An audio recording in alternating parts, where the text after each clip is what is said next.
Guys, welcome to my blog video. তো এটা ছিল 1 তারিখ রাত্রেবেলা। তো এখানে আমি রাত্রেবেলা মুড়ি মাখিয়েছিলাম আর কি, আর তারপরে বানাচ্ছিলাম নিজের জন্য ভেজিটেবল স্যুপ, যেটা করে আর কি সেটা। তো বাড়িতে আমার বাবা অনেকগুলো সবজি এনেছিল, তো ভাবলাম যে চলো শীতের মধ্যে ভেজিটেবল স্যুপ খেতে তো দারুণ লাগে।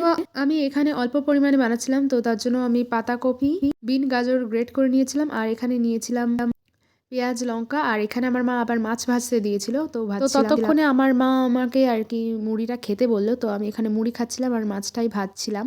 তো তারপরে আমি স্যুপ বানাবো আর কি। সেদিন আবার আমার বিড়ালের অবস্থা খুবই খারাপ ছিল, তো আমি এখানটা উনুনের সামনে বসেছিলাম আর আমার বিড়ালকে একটু তাপের সামনে রাখার চেষ্টা করছিলাম।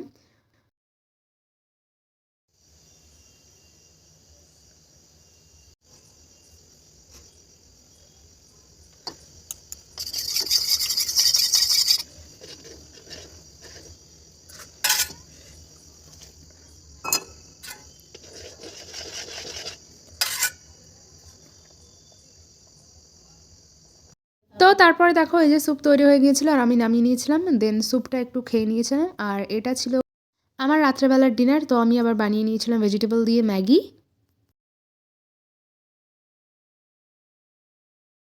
আর এটা ছিল সকালবেলা 2 তারিখ, মানে সরস্বতী পুজোর দিন। তো আমি এখানটা চারকোল মাস্ক ইউজ করেছিলাম আর কি, একটু ক্লিন ফেস করব তার জন্য। আর আমার ঘর দুয়ারও আমি পরিষ্কার করে নিয়েছিলাম। আর এখানে দেখো বিছানার চাদর আমি চেঞ্জ করেছিলাম, আর এখানটায় পর্দাটা ঠিক করে লাগিয়ে রেখেছিলাম। আর তার আগের দিন রাতেবেলা আমার বিড়ালটা এক্সপায়ার হয়ে গেছে, আর আমার কি বলবো, সারা দিন আর সারা রাত আমার কান্না করে করেই গেছে। যাদের আসলে বিড়াল থাকে তারাই বুঝতে পারে যে বিড়ালটা মানে চলে যাওয়া বা কোথাও হারিয়ে যাওয়া আসলেই কষ্টকর। তো তারপরে চারকোল মাস্ক শুকিয়ে যাওয়ার পর আমি যেখানে টেনে টেনে উঠানোর চেষ্টা করছিলাম, বাট আমার মানে কি বলবো, লাগছিল খুবই স্কিনে।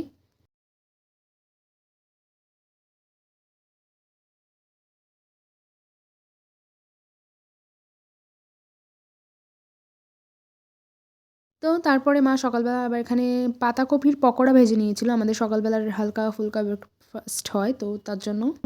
সহজে হইতে পারে টমেটোটা পোড়া, দুইটা শুকনো লঙ্কা নিয়ে যা, শুকনো লঙ্কা পোড়া দিয়ে একবার লইয়া এটা টমেটো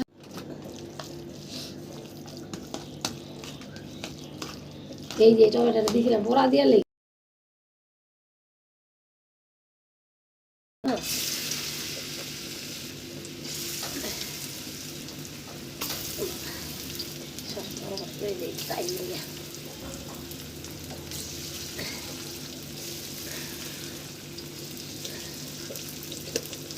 আবার পরে দাম দিয়ে যাবে তোমার।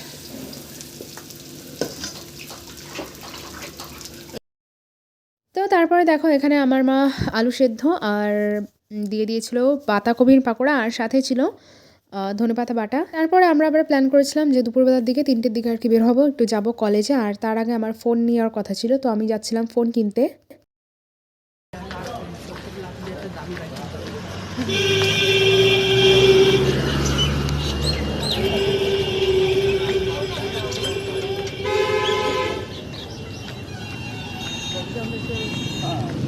বলবে আমরা একমাত্র আমরাই যারা সাজিনি, তো চল।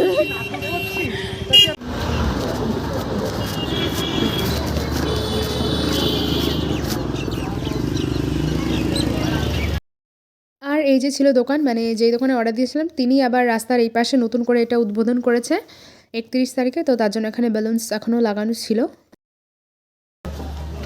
কর ফোন কর,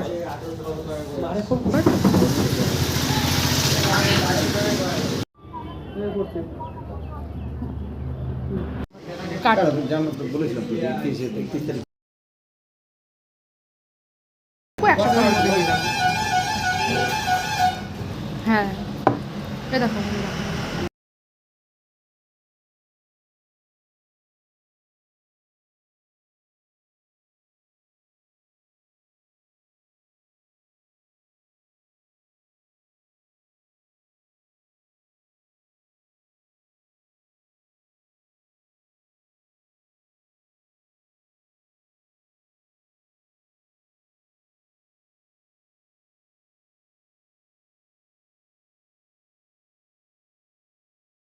তো তারপরে এখানে ইনি মানে ফোনটা খুলে সব দেখালো, দেন বিল তৈরি করে আমাদের হাতে দিল। আর এরপরে আমরা চলে গিয়েছিলাম সরস্বতী পুজো উপলক্ষে চাকদা কলেজ।